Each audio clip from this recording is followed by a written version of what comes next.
জয় শ্রীকৃষ্ণ, জয় রাধে, জয় গোপাল। আপনাদের কাছে আমার দুটি প্রশ্ন। আপনারা কি সর্বদা শ্রীমদ্ ভগবদ্গীতা শ্রবণ করেন? এবং শ্রবণ করে থাকলে আপনারা কি উদ্দেশ্যে শ্রবণ করেন? প্রথম প্রশ্নের উত্তর কি বলতে পারবেন? শ্রীমদ্ ভগবদ্গীতা। শ্রীমৎ কথার অর্থ হলো শ্রীমান, ভগবত কথার অর্থ হলো ভগবান, গীতা কথার অর্থ হলো জ্ঞান। যেই জ্ঞানের দ্বারা আমরা এই বিশ্ব চরাচরে অনুকূলভাবে পরিপালিত হয়ে আসছি। আর গীতার উদ্দেশ্য কি? কেন ভগবান শ্রীকৃষ্ণ অর্জুনের মাধ্যমে আমাদেরকে গীতা জ্ঞান দান করেছিলেন জানেন কি? ভগবান বলেছেন, যুগে যুগে যখন এই ভূভারত তথা বিশ্ব ব্রহ্মাণ্ড অধর্মের আচারে ভরে উঠবে, তখন তিনি অবতার রূপ ধারণ করে অধর্মকে নাশ করে যুগে যুগে সত্য ধর্মের প্রতিষ্ঠা করবেন। এই রকমই হয়েছিল আজ থেকে প্রায় 5200 বছর আগে কুরুক্ষেত্রের রণাঙ্গনে যখন শ্রীমান অর্জুন যুদ্ধ করতে অনিচ্ছুক ছিল, তখন তাকে তার মনের কলমুষ, তার মনের মোহকে দূর করতে ভগবান শ্রীকৃষ্ণ যে দুর্লভ জ্ঞান দান করেছিলেন অর্জুনের মাধ্যমে, তা আজ শ্রীমদ্ ভগবদ্গীতা নামে পরিচিত। এই গীতায় 700টি শ্লোক ও 18টি অধ্যায় রয়েছে, যা আমাদের সবসময় শ্রবণ করা সম্ভব হয়ে ওঠে না। তাই সবার সুবিধার্থে আজ আমি শ্রীমদ্ ভগবদ্গীতার সারাংশ পাঠ করছি। আপনারা মনোযোগ সহকারে সকালে হোক বা ঘুমোতে যাওয়ার সময় হেডফোন সহকারে শ্রবণ করার চেষ্টা করবেন। তাহলে আপনারা সমগ্র গীতার সারমর্ম উপলব্ধি করতে পারবেন এবং যার দ্বারা আপনি এই জগতে পরিপালিত হবেন এবং আপনার জীবন অনুকূল দিকে পরিচালিত হবে। তাই গীতা জ্ঞান শ্রবণ করুন এবং গীতাকে ধারণ করুন। তো চলুন শুরু করা যাক। শ্রীমদ্ ভগবদ্গীতার প্রথম অধ্যায় বা যোগের নাম অর্জুন বিষাদ যোগ। এখানে যুদ্ধক্ষেত্রে অর্জুন দেখেন কৌরব বাহিনী সামনে দাঁড়িয়ে আছে। তাঁর আত্মীয় স্বজন, বন্ধু বান্ধব, গুরুজন প্রভৃতি এই সেনাবাহিনীতে রয়েছেন, যাদের সাথে তাকে যুদ্ধ করতে হবে। তাদেরকে হত্যা করার কথা ভেবে অর্জুন দুঃখে ও অপরাধ বোধে ভুগতে শুরু করেন। তিনি তাঁর গান্ডীব ধনুক নামিয়ে রাখেন। তাঁর সারথি ভগবান শ্রীকৃষ্ণকে জিজ্ঞাসা করেন, প্রভু, আমি কিভাবে আমার নিজের লোকেদের সাথে যুদ্ধ করব? এই কথা বলে তিনি অসহায় ভঙ্গিতে রথের ওপর বসে পড়েন। দ্বিতীয় যোগ সাংখ্যযোগ। এখানে ভগবান শ্রীকৃষ্ণ অর্জুনকে বললেন, তুমি বৃথা চিন্তা করো কেন? আত্মা অমর, সে কখনো মরে না। শুধু এই শরীর মরে।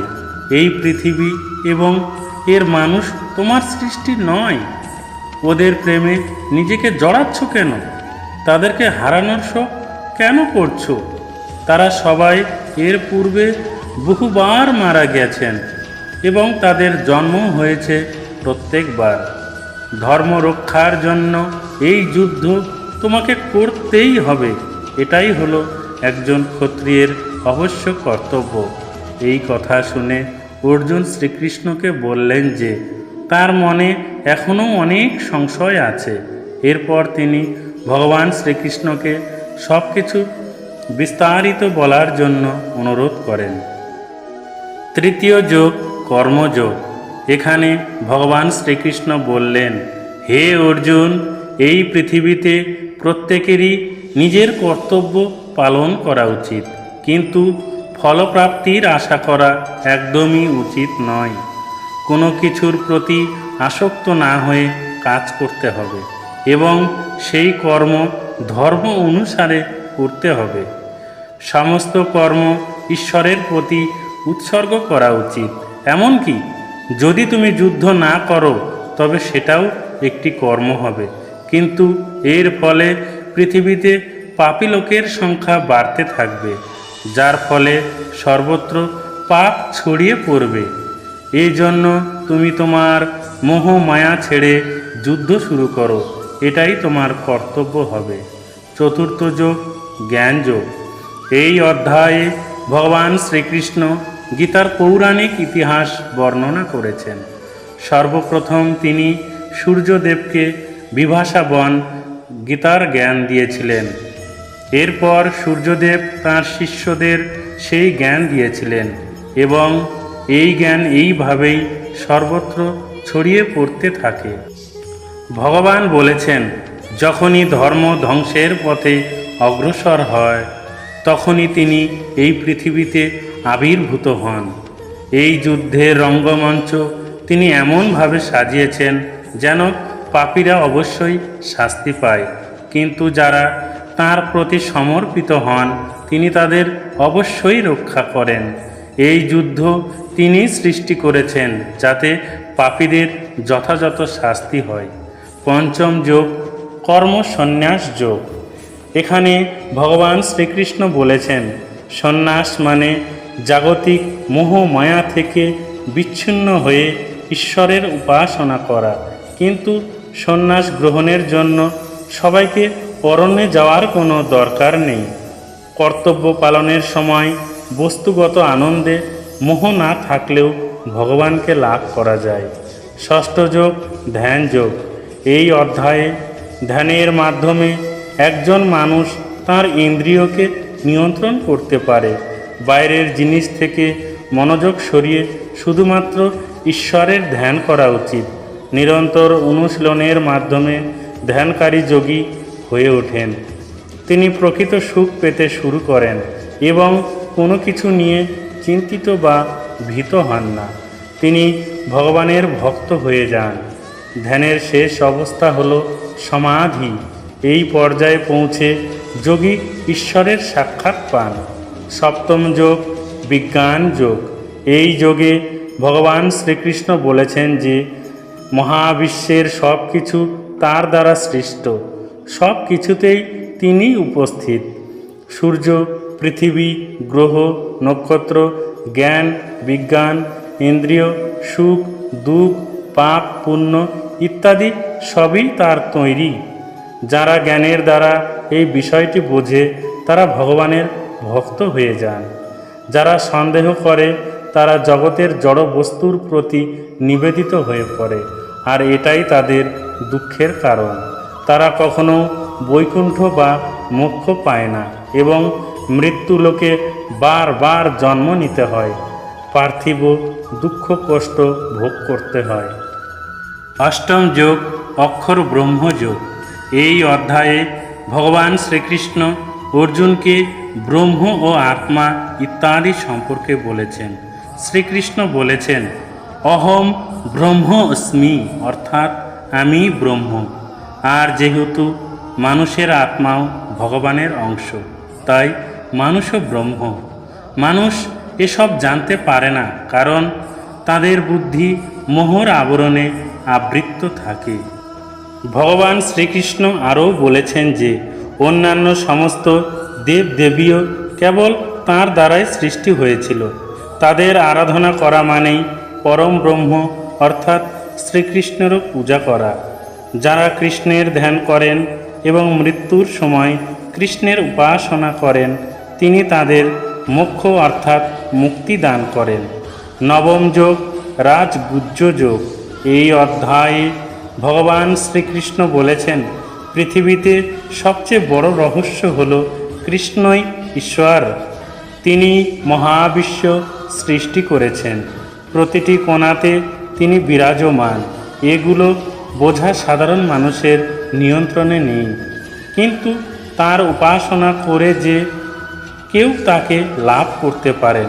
উপরন্তু এই ভক্তি সন্দেহ ও সংশয়হীন হওয়া উচিত এবং এর মধ্যে শুধু ভগবান শ্রীকৃষ্ণের প্রতি ভালোবাসা থাকা উচিত। দশম যোগ, বিভূতি যোগ। এখানে গীতার মাহাত্ম্য তুলে ধরা হয়েছে। এই পৃথিবীতে যত ভালো মন্দ গুণ আছে, যেমন জ্ঞান, সৌন্দর্য, শক্তি, ভয়, সাহস, হিংসা ইত্যাদি সবই শ্রীকৃষ্ণের সৃষ্টি। যারা কৃষ্ণে বিশ্বাস করে তারা ভালো গুণাবলী অর্জন করেন, আর যারা তা করে না তারা খারাপ গুণাবলী অর্জন করেন। ঈশ্বর তাদের উভয়কে কর্ম অনুসারে উপযুক্ত ফল বা শাস্তি প্রদান করেন। একাদশতম যোগ হল বিশ্বরূপ দর্শন যোগ। এই অধ্যায়ে ভগবান শ্রীকৃষ্ণ অর্জুনকে তাঁর বিরাট রূপ দেখান। অর্জুন দেখেন যে এই রূপ 3 জগৎব্যাপী বিস্তৃত। সমগ্র বিশ্বে তার প্রতিচ্ছবি রয়েছে। তাঁর 4টি হাত আর আছে অসংখ্য মাথা। কিছু মাথা নিখুঁতভাবে ভীতিকর এবং কিছু সৌম্যদর্শন। কোনো মুখ থেকে আগুন, জল ইত্যাদি বের হচ্ছে। তাদের একদিক থেকে জন্ম নিয়ে পৃথিবীর দিকে আসছে বিভিন্ন প্রাণীরা, আর অন্যদিকে মৃত্যুর ঢলে ঢলে পড়ছে তারা। জন্ম মৃত্যু সবই শ্রীকৃষ্ণের মাধ্যমে। এই সব দেখে অর্জুন বিস্মিত হয়ে যান এবং প্রভুর চরণে শ্রদ্ধার সাথে মাথা নত করেন। দ্বাদশ যোগ ভক্তি যোগ। এখানে গীতার সারাংশ তুলে ধরা হয়েছে। শ্রীকৃষ্ণ বলেছেন সবচেয়ে বড় যোগ হল ভক্তি যোগ। কেউ যদি বড় বড় বেদ পুরাণ পড়তে না পারে, যজ্ঞ হবন তপস্যা করতে না পারে, তবে তার উচিত ভক্তিযোগের আশ্রয় নেওয়া।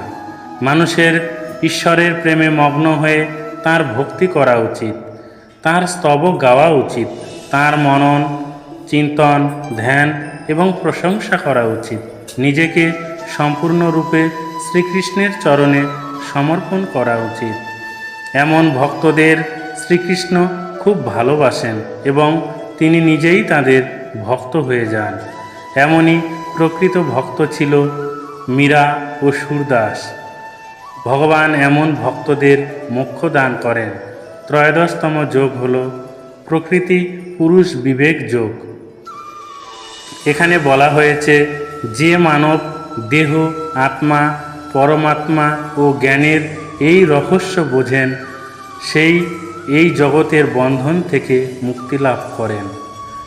আত্মার মধ্যেই ঈশ্বরের বাস, কারণ তিনি আত্মার অংশ। কিন্তু অজ্ঞতার কারণে মানুষ তা বুঝতে পারে না। তাই আগে জ্ঞান অর্জন করতে হবে। জ্ঞানের উদ্দেশ্য হল ঈশ্বরকে বোঝা, তবে এর জন্য মানুষকে সৎ আচারী হতে হবে, অন্যথায় মানুষ অহংকারী হবে। তখন সে এই রহস্য বুঝতে পারবে না, আর সে নিজের মধ্যে ঈশ্বরকেও খুঁজে পাবে না।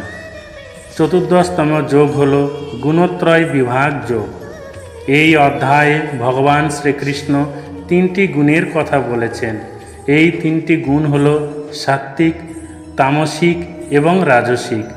সাত্ত্বিক লোকেরা নিরামিষ আহার করে, সাধারণ পোশাক পরে, কথায় নরম হয় এবং সর্বদা ভগবানের ভক্তি করে। তারা মৃত্যুর পর মোক্ষ লাভ করেন। আর তামসিক প্রবৃত্তির লোকেরা আমিষ খাবার খান, নোংরা পোশাক পরেন, হিংস্র হয় এবং কখনো ঈশ্বরের প্রতি ভক্তি দেখায় না। মৃত্যুর পর তারা নরক ভোগ করেন। রাজসিক লোকেরা ভোগ ও বিলাসের প্রতি আগ্রহ দেখান। তাদের মধ্যে উভয় গুণ থাকে। মৃত্যুর পর তারা তাদের কর্ম অনুসারে স্বর্গ ও নরক উভয়ই পেতে পারেন। পঞ্চদশতম যোগ হল পুরুষোত্তম যোগ। এখানে বেদের সমস্ত জ্ঞানের সারমর্ম এই যে মানুষকে মোহ মায়া ত্যাগ করে ঈশ্বরের চরণে সমর্পণ করতে হবে। এটাই সবচেয়ে বড় যোগ।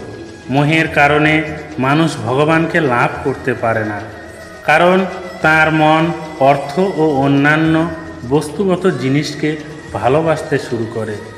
এটি তাকে ঈশ্বর উপলব্ধির পথ থেকে দূরে সরিয়ে দেয়। সর্বোত্তম মানুষ সেই যে আসক্তি ত্যাগ করে নিজেকে ঈশ্বরের ভক্তিতে উৎসর্গ করেন। ষোড়শতম যোগ হল দৈবাসুর সম্পদ বিভাগ যোগ। মানুষের মধ্যে 2 ধরনের প্রবৃত্তি পাওয়া যায়, দেব ও দানব। দেব মনোভাব যাদের আছে তাদের অনেক ভালো গুণ থাকে, যেমন সেবা, সংযম, সত্যবাদিতা, সততা, পরিচ্ছন্নতা, শান্তি ইত্যাদি। তারা মোক্ষ লাভের যোগ্য। বিপরীতে আসরিক প্রবৃত্তির লোকেদের মধ্যে খারাপ গুণ থাকে, যেমন অহংকার, ঈর্ষা, ক্রোধ, কাম বাসনা, লালসা, হিংসা ইত্যাদি। তারা নরক লাভ করেন। সপ্তদশতম যোগ হল শ্রদ্ধাত্রয় বিভাগ যোগ।